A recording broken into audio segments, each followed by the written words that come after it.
आदाब, नमस्कार दोस्तों। कैसे हैं आप सब? उम्मीद है आप सब खुश होंगे।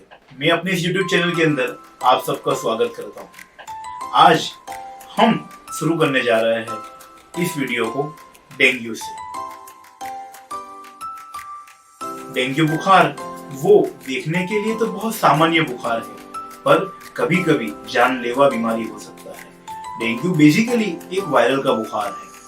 गुजराती में डेंगू का नाम हाड़काने तोड़ी नाखे वो ताव ऐसा कहा जाता है और इंग्लिश में इसे ब्रेकबोन डिसीज, ब्रेकबोन फीवर भी कहा जाता है। हड्डियों की जोड़ के अंदर दर्द पैदा करने वाला बुखार वही तो डेंगू बुखार है।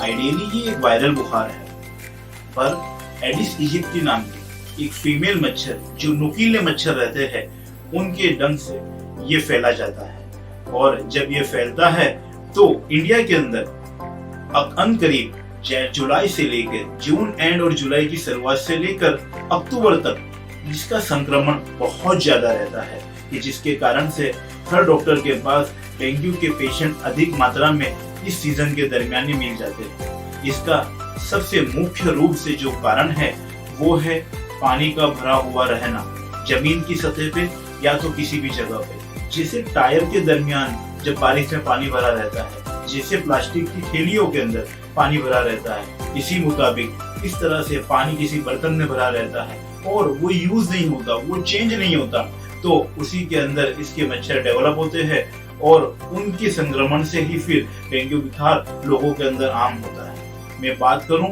डेंगू बुखार के कुछ लक्षणों की, तो डेंगू बुखार वैसे तो 7 से लेकर 9 दिन तक चलने वाला बुखार है, जिसकी शुरुआत सबसे पहले सिर के दर्द से, और वो भी पर्टिकुलरली सिर के दर्द के साथ साथ आंखों के पीछे दर्द और ऑर्बिटल पोर्शन के अंदर दर्द से शुरुआत होती है।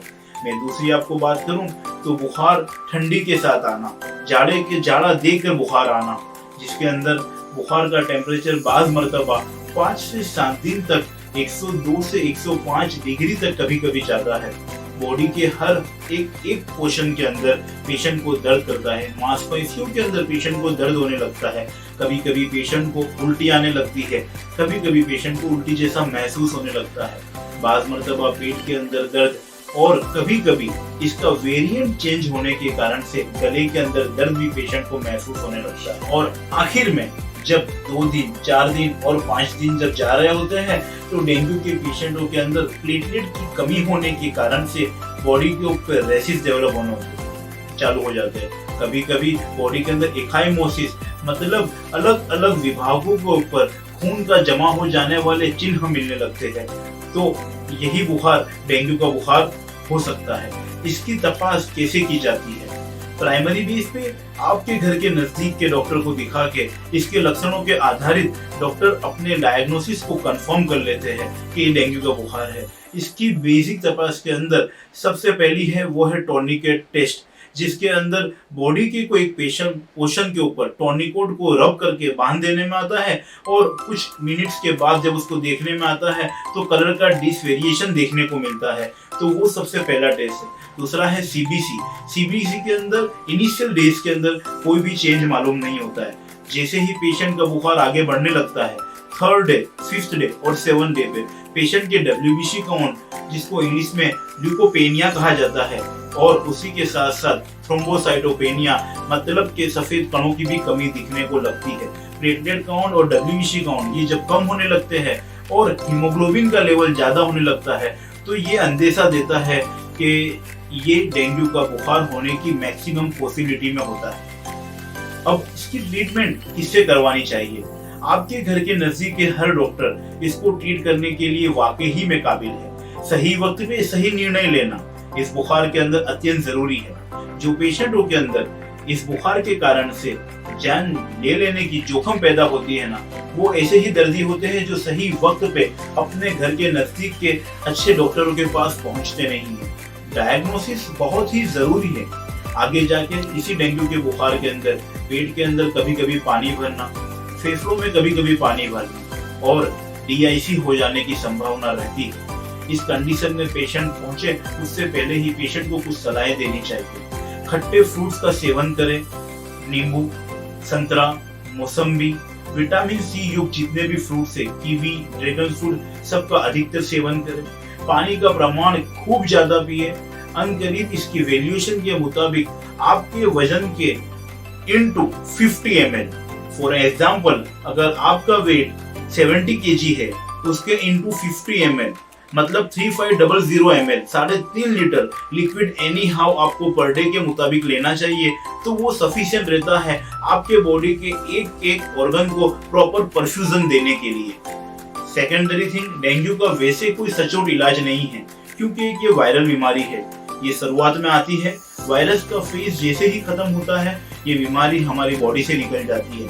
कॉम्प्लिकेशन, ब्लड का छूटा हो जाना, जगह जगह पे हेमरेजिस हो जाना, आंखों के आसपास ब्लड का निकल के आ जाना, पेशाब में से, संडास में से खून का जाने लगना, ये सब डेंगू के कॉम्प्लिकेशन है। और later on organ failure, multiple organ failure, वो भी डेंगू का ही एक पोर्शन है। आगे जाके फेफड़ों के अंदर ARDS, acute respiratory distress syndrome, ये भी डेंगू के अंदर एक कॉम्प्लिकेशन है जो पॉसिबल है, हो सकता है। तो आप आपके घर के नजदीक के डॉक्टर से कंसल्ट करें। जल्द डायग्नोसिस, जल्द इलाज, जल्द स्वस्थता, ये आपका एक पार्ट होना चाहिए। आप जब डेंगू जैसे किसी भी रोग के अंदर मुब्तला होने जा रहे हो, तब जैसा सचोट निदान है वैसी ही सचोट सारवार करवाना वो आपका भी फर्ज है, और एज ए डॉक्टर हमें आपकी सारवार करके देना वो हमारा भी फर्ज है। डेंगू वैसे तो बेसिकली 3 फेज के अंदर होता है। एक होता है क्लासिक डेंगू फीवर, एक होता है डेंगू हेमरेजिक फीवर, और एक होता है डेंगू शॉक। इनिशियल स्टेज में जो डेंगू पकड़ा जाता है वो डेंगू क्लासिकल फीवर के अंदर है, जिसके मैंने सिम्टम आपको आगे बता दिए हैं। डेंगू हेमरेजिक फीवर मतलब इनिशियल से जो फीवर आने लगता है उसी के साथ साथ पेशेंट को रेडिस कंजक्टिवाइटिस, हेमरेजिक कंजक्टिवाइट होने लगता है। पेशेंट के यूरिन के अंदर ब्लड जाने लगता है और स्टूल के अंदर ब्लड जाने लगता है, और जब INR लेवल कराते हैं तो वो बहुत ज्यादा आने लगता है। तो ये कंसिडर होगा डेंगू हेमरेजिक फीवर के अंदर। और third, dengue shock syndrome, ideally patient का पल्स बढ़ जाना, BP कम हो जाना और फीवर परसिस्ट और परफ्यूरेशन ऑर्गन का लो हो जाना, ये डेंगू शॉक सिंड्रोम की अलामतें हैं। जब भी ऐसी कोई कंडीशन आती है तो तुरंत ही अपने घर के नजदीक के डॉक्टर से कंसल्ट करें और इसका प्रॉपर डायग्नोसिस और प्रॉपर ट्रीटमेंट करवाएं। उम्मीद रखता हूँ कि मेरी इस बात आपको सब कुछ समझ में आया होगा।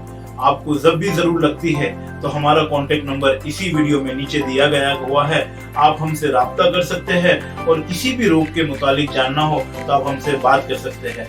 अगर आपको मेडिकल फील्ड से जुड़ी हुई हमारी यह जानकारी अच्छी लगी तो हमें आप लाइक करें और सब्सक्राइब करें। और हाँ, मैं बताना चाहता हूँ कि होम्योपैथी का इस डेंगू फीवर के वायरस के अंदर बहुत ही वास्ट रोल है। होम्योपैथी बेसिक अपने सिद्धांत पे काम करती है, सिमिलिया सिमिलिबस क्वेंटर, लाइक क्योर लाइक। तो हमें डेंगू के अंदर जैसे ही सिम्टम मिलते हैं उसी सिम्टम के आधार पे हम होम्योपैथी मेडिसिन को प्रिस्क्राइब करते हैं। तो जरूर पढ़ने पे आप आपके डेंगू के पेशेंटों के अंदर आपके घर के नजदीक के अलावा डॉक्टर के अलावा भी आप होम्योपैथी डॉक्टर से कंसल्ट कर सकते हैं, ताकि आपका निदान सही भी हो, आपका निदान सचोट भी हो और बिना कोई कॉम्प्लिकेशन से आप इस रोग से मुक्त होकर तंदुरुस्त और स्वस्थ हो सके। उम्मीद है आपको इस वीडियो में दी गई हुई मेरी सब जानकारी पसंद आई होगी। तो मेरे इस चैनल को लाइक करें, सब्सक्राइब करें। तब तक के लिए धन्यवाद, नमस्कार, आदाब।